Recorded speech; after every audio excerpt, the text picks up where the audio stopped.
Очень много упоминаний было об этом казане. В частности, вот, когда я разговаривала с людьми, они многие упоминали, что был такой сузгуч-казан. Использовался он для того, чтобы процеживать здесь творог, в частности, ну и, наверное, бахла можно было процеживать. Мы не видим здесь ручек, скорее всего, было еще какое-то приспособление, на которое оно помещалось, для того, чтобы вот процеживать необходимый продукт.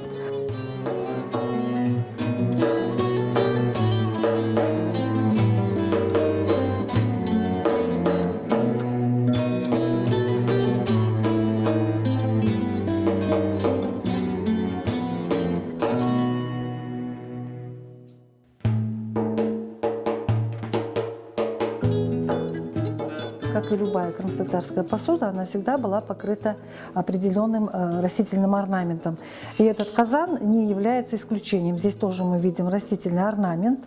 И кроме того, что его использовали в быту, он сделан довольно-таки эстетически. Рисунок, те дырочки, которые здесь присутствуют, они тоже сделаны в виде рисунка, определенного рисунка. Мы здесь видим и солярный знак, и цветочный орнамент, орнамент гуль, который свойственен для орнаменталистики и вышитых изделий, и встречается в медной посуде.